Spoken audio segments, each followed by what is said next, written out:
आज शिकार बहुत अच्छा रहा। अब महल लौटने का समय आ गया है।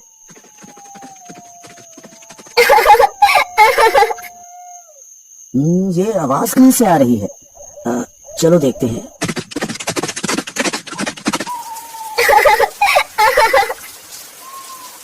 हे देवी, तुम कौन हो और यहाँ इस घने जंगल में क्या कर रही हो? महाराज, मेरे पति ने मुझे यहाँ छोड़ दिया है। अब मैं क्या करूँ, कहाँ जाऊँ, कुछ समझ नहीं आ रहा।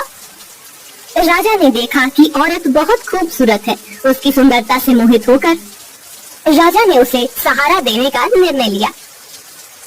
अगर तुम चाहो तो मुझसे शादी कर सकती हो और मेरे महल में मेरे साथ रह सकती हो। ठीक है महाराज, मुझे आपकी शरण स्वीकार है। औरत राजा की बात मानकर उनके साथ महल में चली गई।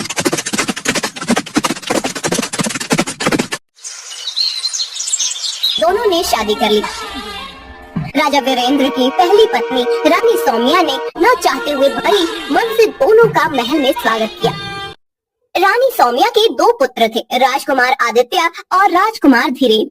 वो दोनों बड़े ही चंचल थे, परंतु छोटी रानी सुष्मिता के महल में आने के बाद से दोनों चुप से रहने लगे। उन्हें कुछ ठीक नहीं लग रहा। कुछ दिनों से राजकुमार आदित्य और राजकुमार धीरेन कुछ चुप से रहने लगे हैं। अरे बड़ी महारानी, आप व्यर्थ में चिंतित हो रही हैं। राजकुमार ठीक हो जाएंगे। हम वैद्यराज जी को अभी संदेश भिजवाते हैं। जी महाराज, आप कह रहे हैं तो हम मान लेते हैं। राजवैद्य दोनों राजकुमार का इलाज शुरू करते हैं, पर दोनों की प्रकृति में कोई सुधार नहीं होता। ऐसे ही दिन बीतते जा रहे थे। कुछ दिनों बाद राजा भी बीमार पड़ने लगे। दिन पर दिन उनकी तबीयत बिगड़ती जा रही थी। महाराज, हमने हर संभव इलाज किया, लेकिन आपकी तबीयत में कोई सुधार नहीं हो रहा है। ये आखिर मुझे क्या हो रहा है? जब कोई सुधार नहीं हुआ तो राजा ने मशहूर वैद्य महर्षि चरक जी से मिलने का निर्णय लिया।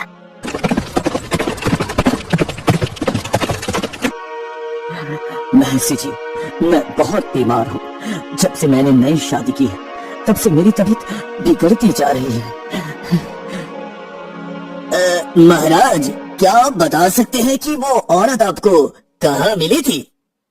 महर्षि, वो मुझे जंगल में मिली थी जब मैं शिकार से लौट रहा था। महाराज, वो औरत नहीं, इच्छाधारी नागिन है। नागिन, उसके जहर के कारण ही आप बीमार हो रहे हैं। महाराज, मुझे विश्वास नहीं हो रहा कि मेरी नई रानी नागिन है। आप एक काम करें, महल जाकर हर जगह से पीने का पानी हटा दे और कुएं को ढक दे। फिर आधी रात को उसे कहें कि आपको बहुत प्यास लगी है और पानी चाहिए। देखना वो पानी कहाँ से लाती है। राजा ने वैद्य महर्षि चरक जी की सलाह मानी और महल में सभी पानी के बर्तन खाली करवा दिए और कुएं को ढकवा दिया। मुझे बहुत तेज प्यास लगी है, मुझे पानी दो। ठीक है, मैं पानी लाती हूँ। नई रानी बिस्तर पर लेटे लेटे ही एक गिलास हाथ में लेकर पानी ढूंढने लगी। उसने अपना हाथ बिस्तर से लंबा करके पूरे महल में पानी ढूंढा, लेकिन कहीं भी पानी नहीं मिला। फिर उसने अपना हाथ कुएं की तरफ बढ़ाया, लेकिन वहाँ भी पानी नहीं मिला। अंत में उसने अपना हाथ बहुत दूर नदी की तरफ बढ़ाया और वहाँ से पानी लेकर राजा को दे दिया। ये औरत तो सचमुच नागिन है। बिस्तर से उठे बिना नदी से पानी नहीं आई।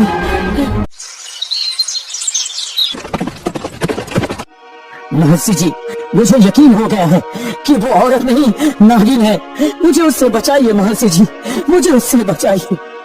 महाराज, आज आप अपनी पहली पत्नी रानी सौम्या से कहे कि चलो समुद्र देखने चलते हैं। जब आप ऐसा कहेंगे तो नई रानी भी साथ चलने का जिद करेगी। फिर आप उसे भी साथ लीजिए। आगे का काम मैं देख लूंगा। राजा ने महर्षि चरक जी की बात मानी और महल लौटकर अपनी पहली रानी सौम्या से कहा, रानी सौम्या, चलो समुद्र देखने चलते हैं। मुझे भी समुद्र देखना है। हाँ ठीक है भाई, तुम भी चलो।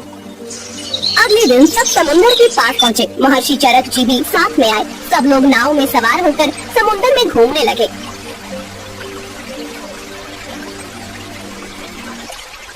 ये समुद्र बहुत गहरा है, आज तक कोई भी इसकी गहराई का पता नहीं लगा पाया। मैं समुद्र की गहराई का पता लगा सकती हूँ। अरे जब बड़े बड़े तैराक और नाविक आज तक इसकी गहराई का पता नहीं लगा पाए, तो तुम कैसे लगा सकती हो? ठीक है, मैं समुद्र में कूदने जा रही हूँ। जब मैं तल तक पहुँच जाऊंगी तो अपना हाथ हिलाऊंगी, तब आप लोग समझ जाना कि समुद्र कितना गहरा है। अच्छा ठीक है, करके दिखाओ। नई रानी समुद्र में कूद गई। उसके कूदते ही महर्षि चरक जी ने नाव को तट की तरफ भगाने का आदेश दिया। महाराज जल्दी से नाव को तट की तरफ ले चलिए, जल्दी करिए महाराज। और एक किस्म की दवा पानी में फेंकने लगे। नागिन ने जब समुद्र तल तक पहुंचकर हाथ हिलाया तो वह महर्षि चरक जी की दवा से पत्थर बन गई और वहीं जम गई। महर्षि आपने मेरी जान बचाई, इसके लिए मैं आपका हमेशा ऋणी रहूंगा महर्षि, हमेशा आभारी रहूंगा।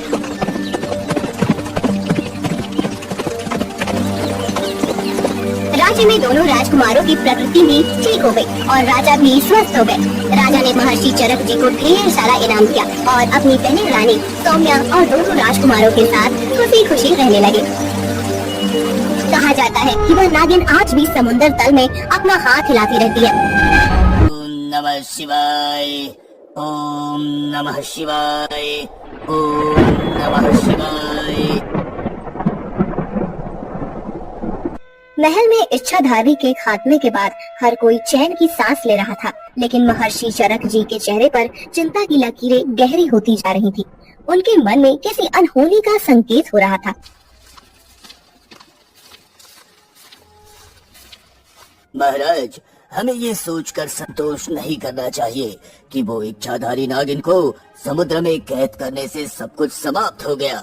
उसकी आत्मा इतनी सरलता से मिट नहीं सकती महाराज।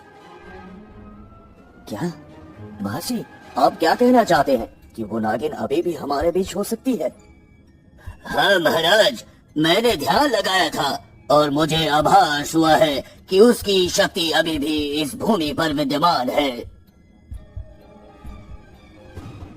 ओम नागिनाय स्वाहा, ओम नागिनाय स्वाहा, ओम नागिनाय स्वाहा, ओम नागिनाय स्वाहा। दूसरी ओर समुद्र के गहरे तल में जहाँ नागिन की आत्मा को महर्षि ने एक पत्थर में कैद कर दिया था, वहाँ एक दुष्ट तांत्रिक ने अपनी साधना शुरू की थी। उसका लक्ष्य था नागिन की शक्तिशाली आत्मा को मुक्त कर उसके माध्यम से अपनी शक्ति बढ़ाना। ओम नागिनाय स्वाहा, ओम नागिनाय स्वाहा। तेरी शक्ति को मैं बुलाता हूँ। ओ नागिन, इस संसार में वापस आ, वापस आ। समुद्र की लहरें बढ़ने लगी। पानी में से एक तीव्र नीली रोशनी उभरने लगी। वह पत्थर जिसमें नागिन की आत्मा बंद थी धीरे धीरे फूटने लगा। अचानक एक भयंकर गर्जना के साथ नागिन पत्थर के बाहर आ गई। मैं मुक्त हो गई। इस संसार ने मुझसे जो लिया, अब मैं उसे वापस लूंगी। मैं तुम्हारी शक्ति के साथ इस दुनिया पर राज करूंगा, राज। तांत्रिक की योजना थी कि वह नागिन की शक्ति का उपयोग कर पूरे राज्य को अपने नियंत्रण में ले। ये तो संभव नहीं है तांत्रिक। नागिन ने अपनी कुटिलता से तांत्रिक को धोखा दिया। वह उसे मारकर उसके सारे जादू पर कब्जा कर लेती है। अब नागिन पहले से भी शक्तिशाली हो चुकी थी। कोई भी मेरी शक्तियों को नियंत्रित नहीं कर सकता। अब मैं अपना बदला पूरा करूंगी और उस राजा वीरेंद्र को तबाह करूंगी जिसने मुझे कैद किया था। महल के बगीचे में एक दिन रानी सौम्या टहल रही थी। अचानक उन्हें ऐसा महसूस हुआ जैसे कोई उन्हें देख रहा है। एक अनजानी घबराहट उनके दिल में घर करने लगी। ये हवा इतनी तेज क्यों हो गई?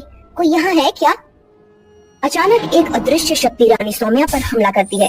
उनके गले पर एक ठंडी नागिन जैसी छाया महसूस होती है। वे घबराकर पीछे हटती हैं, लेकिन वह छाया धीरे धीरे गायब हो जाती है। सौम्या समझ जाती है कि यह कोई सामान्य घटना नहीं थी। एक रात जब पूरा महल गहरी नींद में था, नागिन ने अपना रूप धारण कर लिया। वह एक सर्पनी के रूप में राजकुमारों के कक्ष में प्रवेश करती है। अब मैं अपना बदला पूरा करूंगी। राजा वीरेंद्र के प्रिय पुत्र अब मेरी कैदी होंगे।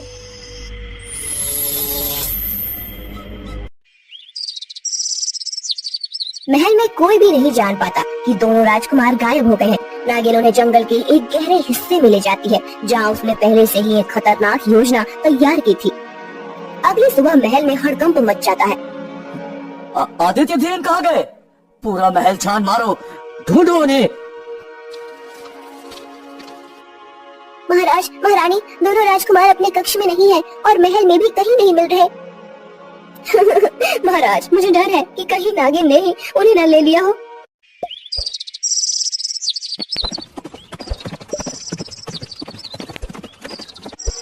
महाराज, हमें उनकी तुरंत खोज शुरू करनी चाहिए। ये नागिन की चाल हो सकती है महाराज। हाँ महर्षि, हमें उन्हें जल्द से जल्द खोज निकालना होगा। जंगल के एक गहरे और अंधकारमय स्थान में नागिन ने दोनों राजकुमारों को बांध रखा है। वह उन्हें मारने की योजना बना रही है। हमें छोड़ दो, हमने तुम्हारा क्या बिगाड़ा है? तुम्हारे पिता ने मुझे धोखा दिया, अब तुम दोनों उसकी सजा भुगतोगे। अरे नागिन, हमारे पिताजी को ये बात पता चली कि तुमने हमें कैद किया है, तो वो तुम्हारा क्या हश्र करेंगे, पता है ना तुम्हें? हाँ?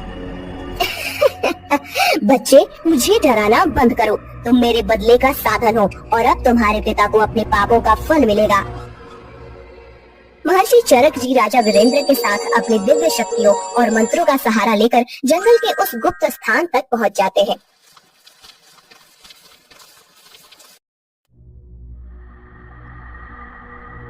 ओम नमः शिवाय, ओम नमः शिवाय, ओम नमः शिवाय। हे देवों के देव महादेव, इस दुष्ट आत्मा को बांधो। नहीं, यह नहीं हो सकता। तुझे मेरे बच्चों से दूर रहना चाहिए था नागिन। अब तुझे अपने कर्मों का फल जरूर मिलेगा, जरूर मिलेगा तुझे अपने कर्मों का फल। नागिन अपने अंतिम प्रयास में महर्षि और राजा को मारने की कोशिश करती है, लेकिन महर्षि की दिव्य शक्ति के आगे उसकी एक नहीं चलती। मैं तुम्हें छोड़ूंगी नहीं, तुम सभी को मेरी तरह भुगतना पड़ेगा। तेरा अंत आ गया है, अब तुझे कोई नहीं बचा सकता, कोई भी नहीं। महर्षि चरक जी अपने मंत्र बल से नागिन को पूरी तरह से निष्क्रिय कर देते हैं। नागिन अपनी हार मान लेती है और विलाप करने लगती है। मैं तुम्हें छोड़ूंगी नहीं, तुम सभी को मेरी तरह भुगतना पड़ेगा। महर्षि चरक जी उसे फिर से एक पत्थर में बंद कर देते हैं। नागिन के पत्थर में बदलने के बाद राजा वीरेंद्र और रानी सौम्या अपने दोनों पुत्रों को गले लगाते हैं। वे दोनों अब सुरक्षित हैं और उनकी आंखों में डर की जगह राहत है। पिताजी, हम बहुत डर गए थे पिताजी। अरे अरे धीरेन, अब सब ठीक है बेटा, अब तुम्हें कुछ नहीं होगा।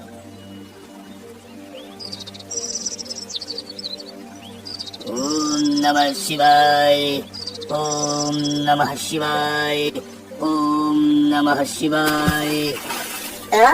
मैं फिर से हार गई, लेकिन मेरी आत्मा हमेशा तुम्हारे पीछे रहेगी राजा वीरेंद्र। महाराज, अब ये दुष्ट आत्मा कभी भी किसी को नुकसान नहीं पहुंचा सकेगी। हाँ, हे महर्षि, आपने फिर से हमारी जान बचाई। मैं आपका ऋणी हूँ महर्षि, मैं आपका ऋणी हूँ। महल में फिर से खुशियों की बौछार होती है। राजा वीरेंद्र ने अपने दोनों पुत्रों की सुरक्षा के लिए एक बड़ा उत्सव आयोजित किया। महर्षि चरक जी को विशेष रूप से सम्मानित किया गया। आज हम सब महर्षि चरक के आभारी हैं। उनकी कृपा से हमारे राज्य की रक्षा हुई है। हाँ नहीं महाराज, ये सब ईश्वर की कृपा और आपकी आस्था का परिणाम है महाराज। अब हमें किसी भी भय का सामना नहीं करना पड़ेगा और हमारे बच्चे भी सुरक्षित हैं। सब आपकी कृपा से महर्षि जी, सदैव आपके ऋणी रहेंगे हम।